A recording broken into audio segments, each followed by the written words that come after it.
Hello दोस्तों, कैसे हो आप सब। आप सभी को प्यार भरा नमस्कार। स्वागत है आपका अपने यूट्यूब चैनल पॉइंट एजुकेटर में। और मैं बिंदु चौधरी आज आपके लिए एक ऐसी वीडियो लेकर आई हूं कि आपकी तैयारी चाहे थोड़ी सी कम है, एचटेट का पेपर आप कैसे पास कर सकते हैं। एचटेट ही क्यों, कोई भी पेपर आप देने जाएंगे तो वो किस तरह से आप पास करेंगे, ये हम इस वीडियो में जानेंगे।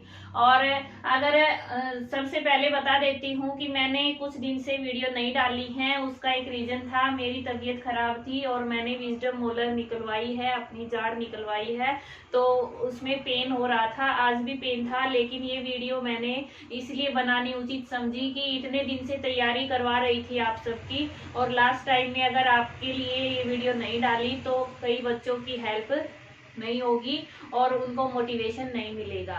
तो आपके मोटिवेशन के लिए ये वीडियो मैं लेकर आई हूँ।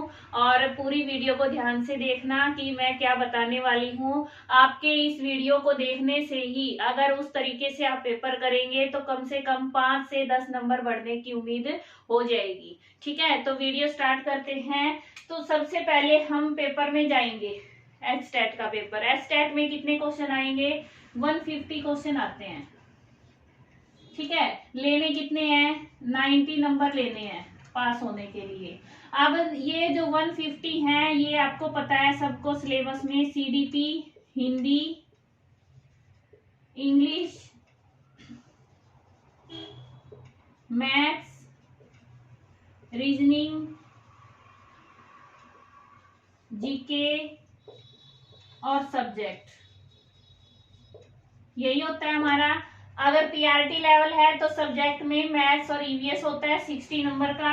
बाकी में जिसका जो सब्जेक्ट है पीजीटी लेवल पे वो रहेगा। ठीक है, अब जीके है वो 10 नंबर की है, रीजनिंग 10 की है, ये 10 की है, ये 15 की है, ये 15 की है और ये 30 की है। तो हम बात कर रहे हैं कि पेपर कहाँ से शुरू करें। ये 90 नंबर का है, ये 60 नंबर का है। दो पार्ट में पेपर आता है। पेपर का जो कॉमन पार्ट होता है वो 90 नंबर का होता है और जो सेकंड हमारा सब्जेक्ट होता है वो 60 का होता है। तो 90 नंबर, अब सभी का ये डाउट रहता है कि पेपर शुरू कैसे करें, कौन सा पार्ट पहले करें। तो मैं आपको बताती हूँ, सभी की अपनी चॉइस होती है। कोई पेपर कहीं से भी स्टार्ट कर सकता है, इसमें कोई बंदिश नहीं है। लेकिन आपको जो सबसे अच्छा आता है, जिस पर आपकी कमांड है, चाहे वो सीडीपी पर हो, हिंदी पर हो, इंग्लिश पर हो, और जीके सब्जेक्ट, मैंने ये दोनों छोड़ दिए, मैथ्स और रीजनिंग, इनको पहले मत करना। मैथ्स और रीजनिंग को सबसे पहले मत करना। कारण ये है कि मैथ्स में कई बार, रीजनिंग में ऐसे छोटे छोटे क्वेश्चन आते हैं कि वो देखने में इजी होते हैं और जब निकालते हैं तो उनका आंसर नहीं निकलता, और वहां हम उसको आंसर निकालने के चक्कर में 5 से 10 मिनट खराब कर देते हैं। ठीक है, एक क्वेश्चन के पीछे हैं, ये सोचते हैं इतना इजी है, और वहां हमारी ईगो हर्ट होती है कि इतना इजी क्वेश्चन मुझे आ नहीं रहा, हमारा मोटिवेशन डाउन हो जाता है। तो सबसे पहले आप मैथ्स और रीजनिंग को ना करें, तो ये मेरी पहली बात है। इनको आप बाद में करेंगे, कम से कम 2-3 सब्जेक्ट करने के बाद। ठीक है, अगर किसी का सब्जेक्ट बहुत अच्छा है, फुल कमांड है, तो अपना सब्जेक्ट 60 नंबर वाला पूरी कंसंट्रेशन से करें। नहीं है तो आप इनमें से जिसमें कमांड है उसको आप पहले कर सकते हैं, चाहे वो हिंदी करें, इंग्लिश करें, सीडीपी करें, कुछ भी करें। ठीक है, तो आप ऐसे पेपर स्टार्ट करेंगे। दूसरा क्वेश्चन आता है कि जो सर्कल फिल करने हैं, ये डार्क करने हैं, ये साथ साथ करें या बाद में करें। भाई सभी का अपना तरीका होता है, मैं हमेशा बाद में करती हूँ, लेकिन इतना भी बाद में नहीं करती कि मेरा पेपर ही छूट जाए। एक बार एक सेंटर में मैं गई हुई थी, उसमें देखा कि एक लड़की ने पूरा पेपर सोल्व कर लिया लेकिन सर्कल डार्क नहीं किए, बैठी रही, पेपर सोल्व करती रही, उसमें निशान लगा दिए और ओएमआर शीट उसकी पूरी ब्लैंक रह गई। लास्ट में रोती रही, एक्स्ट्रा टाइम उसको नहीं मिला। तो ऐसा नहीं होना चाहिए। इसके लिए आपकी स्पीड पर निर्भर है। अगर आपका पेपर अच्छे स्पीड से हो जाता है, अगर आप 130 यानी 30 मिनट पहले पेपर कर लेते हो, ठीक है, तो आप बाद में ये डार्क कर सकते हो। अगर आपकी स्पीड कम है पेपर करने की, तो आप क्या करें, एक पार्ट कर लें और उसके ये भर दें। फिर सेकंड पार्ट करें और उसके फिल कर लें। ठीक है, तो एक एक पार्ट करते जाएं और उनको फिल करते जाएं साथ साथ, ताकि आपका पूरा पेपर है वो आसानी से, पूरा जो OMR शीट है वो आसानी से भरी जा सके, टाइम की भी वेस्टेज नहीं होगी और पेपर भी पूरा सोल्व हो जाएगा। ठीक है, अच्छा इसके बाद अब बात करें कि कई बार क्या होता है कि क्वेश्चंस हैं वो सीक्वेंस में सभी को नहीं आते। कोई भी ऐसा जीनियस नहीं होता कि उसको 150 क्वेश्चन है वो सारे के सारे आते हो। अगर कोई टीचर पेपर देने जाए, इवन मैं भी अगर पेपर देने जाऊंगी, तो ये नहीं होता कि 100% पेपर मुझे आता होगा, क्योंकि हर सब्जेक्ट पे हर जगह जाना, हर चीज पढ़ना इतना आसान नहीं होता। और उसमें क्या करेंगे हम, ऑप्शन होते हैं हमारे 1 2 3 4 5 ऐसे क्वेश्चन आए हुए हैं। जो क्वेश्चन आपको आसानी से आ रहे हैं, यानी पढ़े हुए हैं, आपको आंसर पता है, उनको करते जाएंगे और राइट लगाते जाएंगे क्वेश्चन संख्या के आगे। ठीक है, जो नहीं आ रहे उनके ऊपर सर्कल लगा लेंगे, ये मुझे नहीं आए। क्यों लगाया सर्कल, क्योंकि जब हम रिपीट करेंगे, उसको दोहराएंगे पेपर को, तो सिर्फ वही क्वेश्चन दोहराएंगे जो छूट गए हैं जिस पर सर्कल है, बाकी क्वेश्चन हमारे हो चुके हैं। राइट नहीं लगाना तो भी कोई बात नहीं है, जो नहीं आते उस पर सिर्फ सर्कल लगा लेना।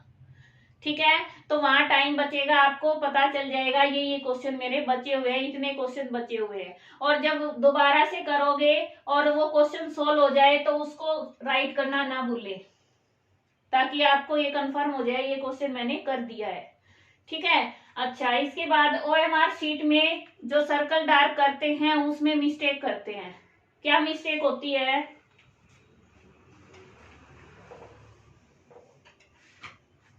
जैसे ये सर्कल है,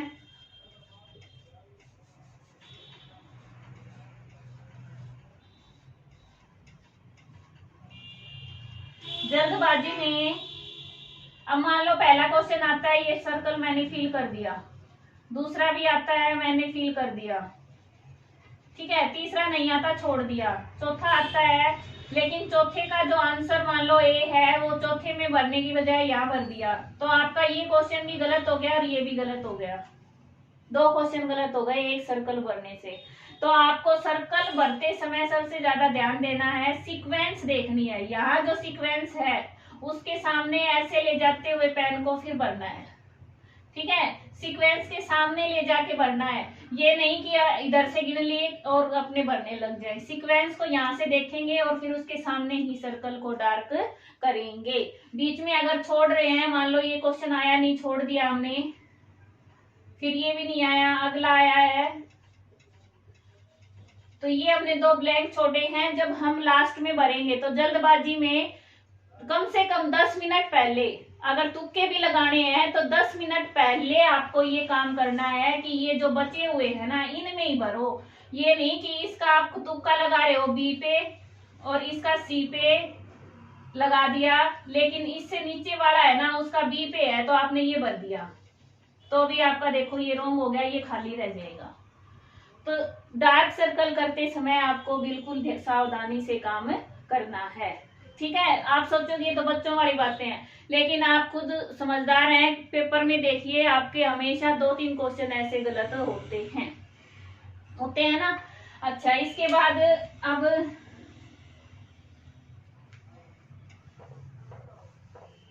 पेपर स्टार्ट किया आपने, एक पार्ट जिसपे आपको कमांड थी उसी में आपको क्वेश्चन नहीं आ रहे, वहां आप सोचने लगते हैं कि पेपर बहुत मुश्किल आया हुआ है और आपका चेहरा उदास हो जाता है, आपका मोटिवेशन डाउन हो जाता है।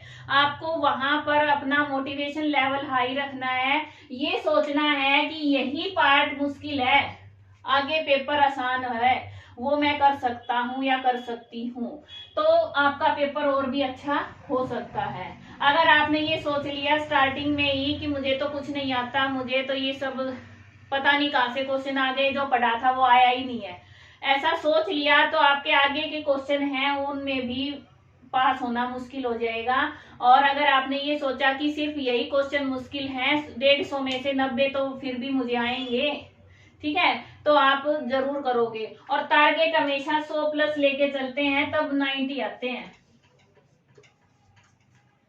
ठीक है, 100+ टारगेट होना चाहिए आपका कि 100 क्वेश्चन तो जरूर ठीक करके आने हैं। और इसके साथ बता देती हूँ कि हर क्वेश्चन 1 नंबर का है, किसी भी क्वेश्चन को 1 मिनट से ज्यादा टाइम नहीं देना है, चाहे कुछ भी हो जाए।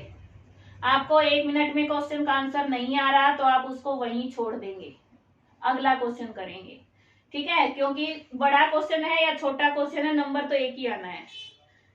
इजी है, मुश्किल है, तुक्का लगेगा, सही कैसे होगा ये कोई नहीं देखेगा, हमें सिर्फ आंसर देना है और आंसर ठीक होगा तो 1 नंबर मिल जाएगा। तो ये आपको ध्यान देना है, टाइम वेस्ट नहीं करना है, ठीक है। अच्छा, इसके बाद बात करें, कई बच्चे कंफ्यूज रहते हैं कि पेपर में हम तुक्का कैसे लगाएं। कुछ क्वेश्चन आते नहीं, आ गए वो तो आपने आसानी से भर दिए, जो नहीं आए उनमें तुक्का कैसे लगाएं। तो तुक्का लगाने की 2-3 मेथड होते हैं, ठीक है, मेथड होते हैं। तुक्का भी ऐसे मत लगा के आना। सबसे पहला तो elimination method. Elimination method, elimination से क्या करोगे कि मान लो एक के 4 ऑप्शन है, क्वेश्चन के 4 ऑप्शन हैं, तो ऑप्शन को देख के जो आपको आता है, उन ऑप्शन में से जो आता है वो आप देखेंगे कि ये मुझे आता है, ये आता है, ये नहीं आता, नहीं पता क्या है, ये आता है। तो क्वेश्चन भी आपको नहीं पता और आंसर भी नहीं पता ये क्या है, तो डेफिनेट ये इसका आंसर होगा, ठीक है। और एक होता है नहीं, नहीं शब्द को देखकर, इनकरेक्ट, इनकरेक्ट, ये वर्ड ध्यान से देखने हैं, इनमें नंबर ज्यादा कटवाते हैं हम, ठीक है। अच्छा भाई, एक एलिमिनेशन से हो गया। एलिमिनेशन का दूसरा तरीका क्या है कि जैसे ऑप्शन पढ़ते जाएंगे, ये नहीं हो सकता, ये नहीं हो सकता, ये हो सकता है, ये हो सकता है। अब 2 तो कम से कम गए, ये तो हमारे हैं ही नहीं, ये दोनों बच गए। अब इनमें से तुक्का लगाना है, जो लंबा है, लॉन्ग आंसर है, लॉन्ग आंसर के ठीक होने के ज्यादा चांस होते हैं। हिंदी में है और ब्रैकेट में इंग्लिश में भी दे दिया, कोई वर्ड दे दिया, तो उस आंसर के ठीक होने के चांस ज्यादा होते हैं। और दूसरी बात, या तो आपके 10 क्वेश्चन बच गए, 10 क्वेश्चन में कोई एक ऑप्शन उठा लो, बी या सी को ज्यादा करते हैं, बी या सी के आंसर ज्यादा मिलते हैं। वैसे तो हर पेपर में 25% रहते हैं सभी लगभग, ठीक है। 25% मान लो ए ऑप्शन होता है, 25% बी ऑप्शन होता है, 25% सी, किसी में कई बार 24% हो जाता है, कोई 27% तक चला जाता है, ऐसे भी होता है। लेकिन लगभग आंसर ऐसे ही होते हैं। ये नहीं कि किसी में बी ज्यादा ऑप्शन है, किसी में सी ज्यादा ऑप्शन है, ऐसा नहीं होता। तो आपको बी और सी में से ज्यादा लगाने हैं और एक ऑप्शन ही चुनना है। 10 क्वेश्चन बचे हैं तो 10 के 10 में बी ऑप्शन भर के आना है या सी ऑप्शन भर के आना है। एक और तरीका है, अगर आपके पास टाइम है, आपके पास टाइम है तो वहां पर OMR शीट को देखना, ठीक है। OMR शीट होगी आपके पास, उसमें देखना कि ए के कितने ऑप्शन राइट हो चुके हैं, बी के कितने ऑप्शन राइट हो चुके हैं, सी के कितने हो चुके हैं और डी के कितने हो चुके हैं। चारों के ठीक ठीक ऑप्शन गिन लेना। मान लो इसके ऑप्शन है वो 30 राइट हुए हैं, इसके 17 हुए हैं, ठीक है, इसके 35 हो गए और इसके 15 हुए हैं, इस तरह से।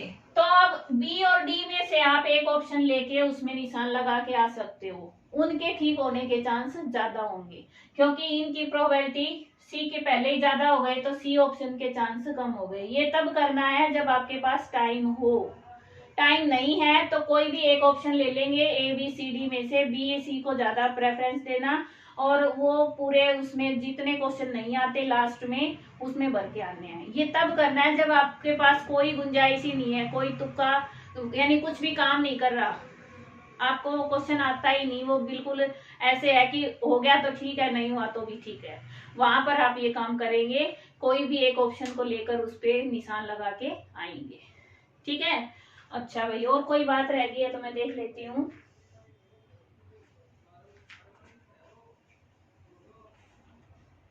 क्योंकि मैंने पहले थोड़ा सा लिख लिया था कि कोई बात छूट ना जाए आपको बतानी, इसलिए अब मैंने अपनी तरफ से ये बता दिया है। बाकी आप पेपर में एक सबसे पहले जाते ही रफ पेज पे अपनी स्माइली फेस बना लेना। और ये स्माइल फेस है, जो स्माइलिंग है, ये लास्ट टाइम तक रहनी चाहिए आपके चेहरे पर। जब भी आप उदास हो, कोई क्वेश्चन नहीं आए, तो आपको स्माइली फेस देखना है और ये सोचना है मुझे यही फेस लेकर घर जाना है, और आप बिल्कुल अच्छे से पेपर कर सकेंगे। ठीक है, आप मायूस ना होना। और ये जरूरी नहीं होता कि कई बार पेपर तैयारी कम होती है, लेकिन अगर कंसंट्रेशन से बाहर कुछ भी हो रहा हो, साइड में कोई शोर मचा रहा हो, कई बार सिग्नेचर करवाने वाले शोर हल्ला मचाते हैं, डिस्टर्ब करते हैं, कोई कुछ भी करता रहे, आपको अपनी जगह से और अपनी सीट से क्वेश्चन पेपर से मतलब है। बाकी कुछ भी होता रहे आपको ध्यान नहीं देना है। अपना टाइम है वो पूरा यूज करना है। उसकी एक एक मिनट, एक एक सेकंड कीमती है, उसको खराब नहीं करना है। ठीक है, टाइम से पहले आपको सेंटर पर पहुंचना है, ताकि आपके दिमाग में कोई टेंशन ना रहे, स्ट्रेस ना रहे, आप आसानी से अपना पेपर कर सकें। और उम्मीद है ये सब आपको समझ आया होगा। जानते पहले भी हैं, लेकिन मैंने अपनी तरफ से ये सोचा कि एक बार मैं भी बता देती हूँ, और आपको शायद कुछ और भी अच्छा लगे, या फिर कोई बात आपको समझ आ जाए और आपका पेपर पास हो जाए। Thanks for watching. और ज़्यादा नहीं बोला जा रहा मुझसे। आपका दिन शुभ हो। धन्यवाद।